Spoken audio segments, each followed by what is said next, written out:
Good morning. Hello, hello, hello. How's my friend this morning? You don't seem like yourself today. No, I got a lot going on. I love you. I love you too. I've had a very difficult morning with my internet today. Okay. It's been a very complicated relationship. It's been so complicated with this internet this morning since literally 10 after 5 that I haven't even had a chance to comb my hair yet.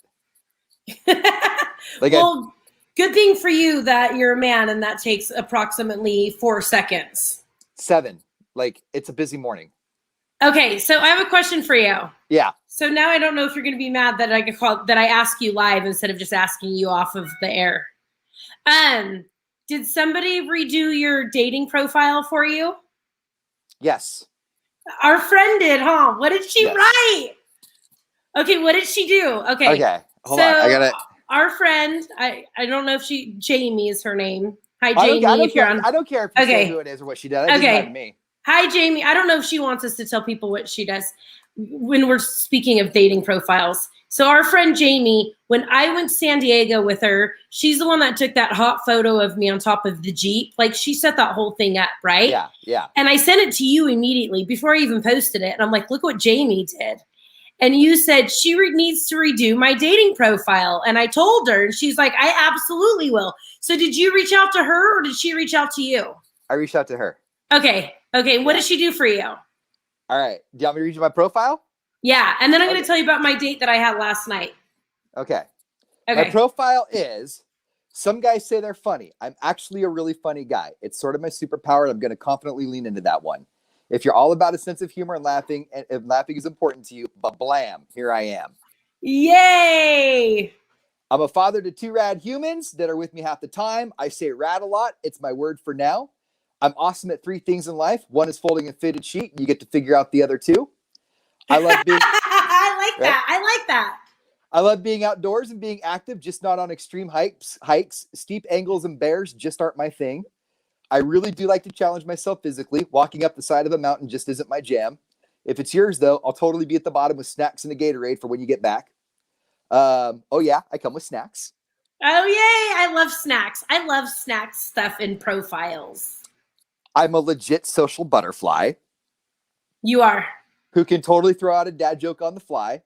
I just got a Reader's Digest dumb dad jokes and stories book, so I've got plenty in the tank if ever in a pinch.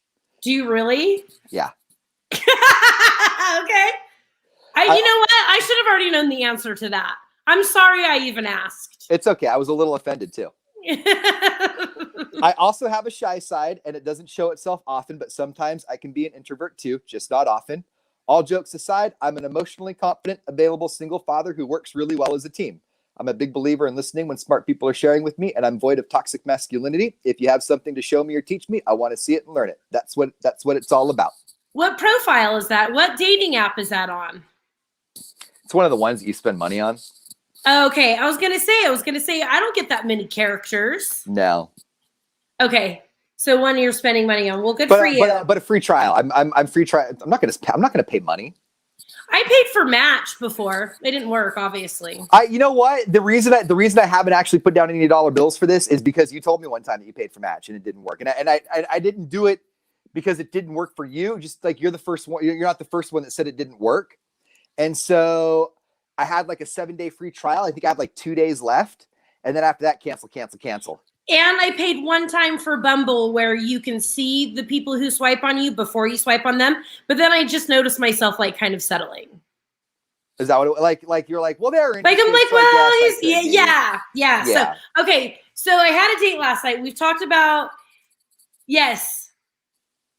Oh, yeah. She is a word ninja, Chris. Hi, Chris. Tell Marsha I said, hey, love you guys. Miss you guys. Okay. So I had a date with this guy last night. We talked about him on the air, which I found out that he really likes. So his name's Keith. So there, Keith, we're about to talk about you. Okay.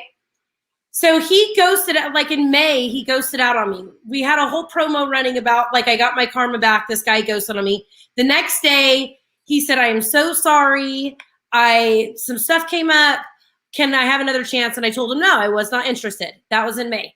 So I told you yesterday that he wrote me yesterday morning. Good morning. Just wondering, can I please have another chance? And you immediately said, oh, he just broke up with somebody, right? So I talked to him for a minute and I'm like, sure, we'll grab a drink. It's fine. That was a weird weekend for me too. So I go meet him for a drink. You were 100% right. He was seeing somebody. This is since then until now, and they just broke up like last week or something.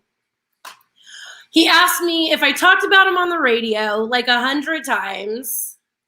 And do you know those guys who think it's like cool to be the D-bag in the group? Like, oh God, was he one of those? Oh God, Ian, he was telling me stories about how he's not allowed in any of these bars because he's been kicked out.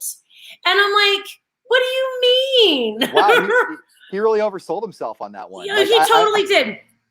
I'm like, you've been kicked out of, tell me why. Well, we're funny. I go, I don't think it's funny. Like, I just didn't, and I told you before I went and had a drink with him that I just didn't think the guy was funny the first time I met him, right?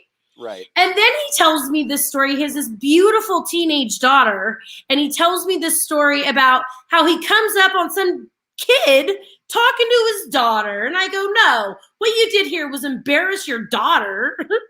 Obviously, you don't trust her enough to stand up for herself. I go, what was the kid even doing? Well, he was a boy talking to my daughter. I go, I tell you what, you talk to my son that way, I'm going to be knocking on your door. You talk to my son that way. Who do you think you're, grown man, right? Glad to see you fostering relationships in young people, right? Like so good to know that they can safely interact with each other without you knocking on their door. Oh my God. So I'm done with my beer, and she says, the nicest bartender lady, hey, hun, do you want another? And I go, I'm good. And he goes, you're leaving? And I go, thanks for the drinks. And I left. I wasn't even there 30 minutes. And I came home. And then I was having a drink with another friend, and he wrote, hey, did you leave so abruptly? Is that like my payback for ghosting you the first time? And I said, no, thanks for the drinks. I'm just not interested. And that was it. I wonder if he goes home and he's like, I don't understand why she's not interested. Like, I oversold myself. She clearly knows that I think being a douche is kind of funny. I've got kicked out of places, but if you go back and look at it, like, it's kind of funny because, crossing people's boundaries and getting kicked out is funny in the right scenario. Because it happens so often, I don't understand why I'm not getting a third date. Right? Oh, and let's also throw in how many times he told me how much money he makes. So, okay.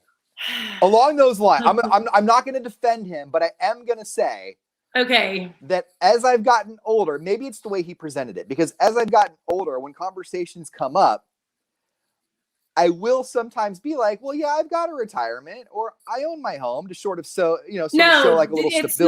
It's not like that. It's not like that, because sometimes like people are impressed by like with our endorsements and stuff, how that gets paid out. And sometimes I'll talk about that, whatever, if they're interested, but this guy made sure to tell me everybody on his job site hates him because he's the boss, but they're just paying me so much for this job, like 7 times. So his go-to then, and he's a good-looking guy. Like, I wanted to like him. He sounds like he has his stuff together. He has this beautiful, smart daughter. Like, I haven't met her, but I've heard nice things, and all of these things. And I'm like, you're such a, like, I'm not even having a good time. All you're doing is talking about yourself and about what a jerk you are, and it's not funny to me. I was going to say, so his go-to is to let you know, like, how much of a jerk he can be, but it's cool because he's confident in it, so you must dig it, right? Yeah, I go, that's not happening with me. I go, you can't get kicked out of places with me. People know who I am around here. No, you're a grown man. And then I decided that's not going to happen because I'm not going out with you again. It's funny to me how, okay, so, like, that mentality, right? That mentality is very much like a high school / early 20s mentality, right? Like, still trying to figure out your spot in life, and you want to make sure that you let people know that I'm a big boy and I did it all by myself, and I can beat you too, right? You couldn't be more dead on with your description right now. But and in your 20s that works because you're still figuring stuff out and you're talking to other 20-year-olds. If you look at the type of person that is impressed with that sort of mentality, I think you're okay. Where do I find these guys? I don't know. I don't know. but I hope you keep finding them because the stories are amazing. Not in a Oh my bad God. way. Like find a good one too. He was telling me how the last girl he dated was so hot. He can't even believe she went out with him. And I go, thank you. Like, I'm sitting here. Right? So he's just not very aware. He's the same guy who asked me how I felt about my body. And he thinks it's awesome that I love my body, right? Why did you go out with this guy again then? I didn't know it was that guy. If you would have told me that, I would have been like, well, no. Because you know me, I give too many second chances. But hey, look, I wasn't there more than 30 minutes. 30 minutes. And you got a few drinks out of it, so whatever. And I didn't even give him an explanation. Do you want another drink? No. Thank you for the drinks. You have a good night. Like, that's the quickest I ever bolted out of it. And I didn't ghost him. I let him know I was leaving. So you can move on to another person with lower self-esteem because we're good here. There's on Mad TV. Oh, I missed this show. On Mad TV, they had a running segment called Lowered Expectations, and it was a dating segment. It would start off with lowered expectations, and then it'd be somebody on TV be like, I guess at this point, I'm looking for somebody who still has running water because they paid their bill. That is how I feel about my dating life. Oh, you don't have 8 baby mama. Okay, you're cool. Like this person only has 3 different fathers and their job, it's. I know. And this guy, like on paper, like he was, but just God, I couldn't stand it. And so then I cut out and I ran into some friends of ours. I'm not supposed to tell anybody that they're up here because they're supposed to be working. They were up here and they're cracking up because the guy texted me. They go, you were on a date? Because I looked hot. I looked so cute. So I told my friend Jessica, I was like, I'm not going home. I'm going to go have a drink, right? And I ran into some friends of ours. So I ended up having a drink with them. And they're like, you were on a date? It's only like 6:00. And I go, yeah. I was done after 30 minutes. And they're like, good for you. Finally. Because they've been seeing me roll through this garbage for 6 years. They're dying. They're like, good for you. Bye. Right. I said, so I stopped here. I know everybody here. So I decided to stop here and have a drink. And look, I knew somebody here and had a drink. It's like Cheers. There we go. Madden. When you watch Yeah. And I went to bed early. It was perfect. See, I think that's awesome. You went out, you tested the water, you said no, and you came on back in.